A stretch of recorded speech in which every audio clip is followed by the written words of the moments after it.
మారాలని కోరుకోవాలి. నిజంగానే అక్కడ ఇరానియన్స్ అంటే ఇరాన్ ప్రజలు ఎవరన్నా కనుక అలీ ఖమేనీ పరిపాలన, అలీ ఖమేనీ యొక్క నేతృత్వంలో అక్కడి దేశం బాగుపడడం లేదు, వాళ్ళంతా కూడా మా దేశం గొప్పగా ఉండాలనుకుంటే కనుక వాళ్ళు మార్చుకుంటే వాళ్ళ ఇష్టం. అది నేను ఎట్టి పరిస్థితుల్లో కూడా ఇది రెజ్యూమి మారాలని కోరుకోను అటువంటి మాటలు మాట్లాడుకొచ్చారు. ఇరాన్ పైన ఒక రకంగా ప్రేమ గురిపించారు అలీ ఖమేనీ పైన డొనాల్డ్ ట్రంప్. అయితే ఇదంతా ఒక ఎత్తుగా ఉంటే ఇరాన్ ఇప్పుడు ఏం చేస్తుందంటే అమెరికా పైన మేమే విజయం సాధించాం, ఇజ్రాయెల్ పైన మేమే విజయం సాధించామని సంబరాలు జరుపుకుంటోంది.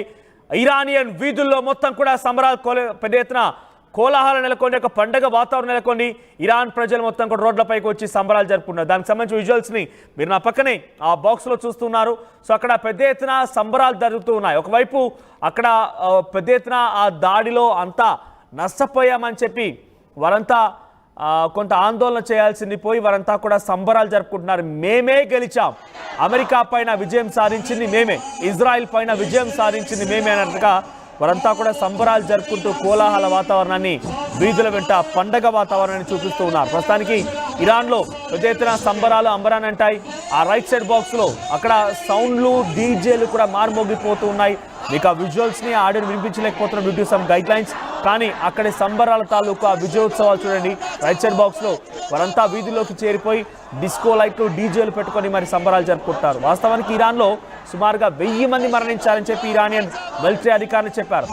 1000 మంది మరణించారు. 1000 మందిలో army chief, air force chief, పదుల సంఖ్యలో న్యూక్లియర్ సైంటిస్టులు, వింగ్ కమాండర్లు అందరూ కూడా మరణించారు. 1000 మందికి పైగా సామాన్యులు కూడా మరణించారు. సుమారుగా 1000 సంఖ్యలో అక్కడ మరణాలు ఉన్నాయి. సుమారుగా 5-6 వేల సంఖ్యలో అక్కడందరూ కూడా గాయాల పాలైపోయి చికిత్స తీసుకుంటూ ఉన్నారు. కానీ అక్కడి సంబరాలు మాత్రం అంబరాన్ని అంటున్నాయి. తామంతా కూడా విజయోత్సవ సంబరాలు జరుపుకుంటున్నట్టుగానే ఇరానియన్ వీధులు కనిపిస్తున్నాయి. ఒక్కసారి ఆ విజువల్స్ చూద్దాం.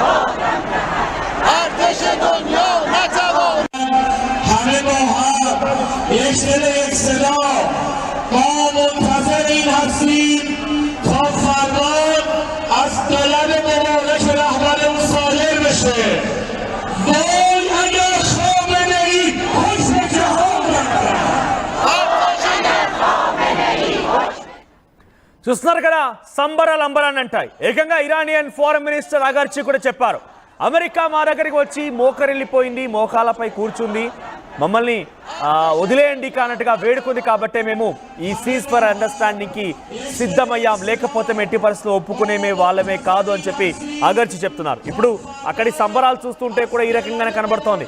అమెరికా, ఇజ్రాయెల్ ఓడిపోయాయి, మేమే విజయం సాధించామని చెప్పి 1000 మంది మరణించినా కూడా ఇంకా సంబరాలు జరుపుకుంటున్నారంటే అక్కడ ప్రభుత్వాలు ఏం చెప్పాయి వాళ్ళందరికీ చూస్తే అర్థమవుతోంది. సంబరాలు అక్కడ పెద్ద ఎత్తున అంబరాన్ని అంటాయి, పెద్ద ఎత్తున సంబరాలు జరుపుకుంటున్నారు. డీజే మూతలతో మారుమోగిపోతోంది, పాటలు, పటాసులు, పెద్ద ఎత్తున అక్కడ హై డ్రామా నెలకొంది. అయితే ఇరాన్ మొత్తం కూడా మేమే గెలిచామని సంబరాలు జరుపుకుంటున్న క్రమంలో ఇంకా దీన్ని అమెరికా ఎలా చూస్తుందో చూడాలి. మరి ముఖ్యంగా గెలుపోవటములు అనేది యుద్ధంలో ఎట్టి పరిస్థితుల్లో ఒకరు గెలవడం, ఒక ఓడిపోవడం అంటే ఒక రాజ్యం పూర్తిగా నాశనం అవ్వడమే. కానీ ఇక్కడ కూడా అటువంటి దాఖలాలు లేవు. కానీ మరణాల సంఖ్య చూస్తే ఇజ్రాయెల్, అమెరికాతో పోలిస్తే అటు ఇరాన్లో చాలా పెద్ద ఎత్తున మరణాలు సంభవించాయి. సుమారుగా 1000కి పైగా ఇప్పటికే మరణాలు సంభవించినట్టు ఇక్కడ ఇరాన్ మిలిటరీ అధికారులు పొందుపరిచారు. దాంట్లో చాలా కీలకమైనటువంటి అధికారులు ఉన్నారు. ఆర్మీ చీఫ్ ఉన్నాడు, ఎయిర్ ఫోర్స్ చీఫ్ ఉన్నాడు, వింగ్ కమాండర్ ఉన్నారు, పదుల సంఖ్యలో న్యూక్లియర్ సైంటిస్టులు కూడా ఉన్నారు. అందరూ మరణించారు ఇరాన్లో.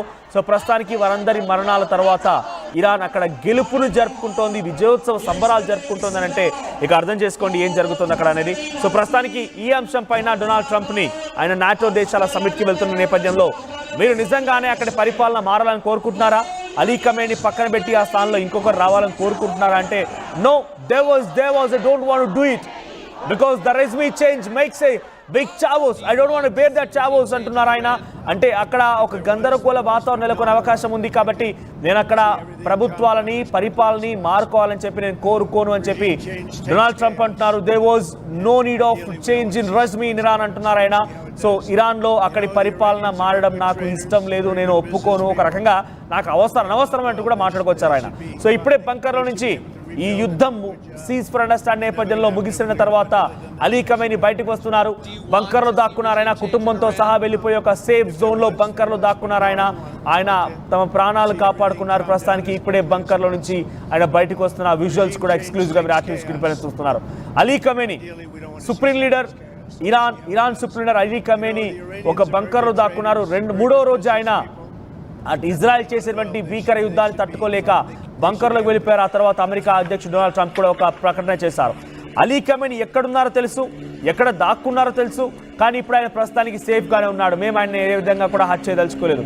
మాకున్న ఇబ్బందల్లా మా సివిలియన్స్ పైన టార్గెట్ చేసి దాడులు చేయడం, న్యూక్లియర్ బాంబ్ని ప్రయోగిస్తామనడం తప్ప మాకు ఎటువంటి ఇబ్బంది లేదు, ఆయన సేఫ్గానే ఉన్నాడనేటువంటి మాటను మాట్లాడుకొచ్చారు. కానీ ఎక్కడ కూడా ఆయన ఉన్న స్థావరాన్ని టార్గెట్ చేయలేదు. ఇజ్రాయెల్ కానివ్వండి, అమెరికా కానివ్వండి. కానీ ప్రస్తుతానికి ఆయన సేఫ్గానే బయటకు వచ్చాడు.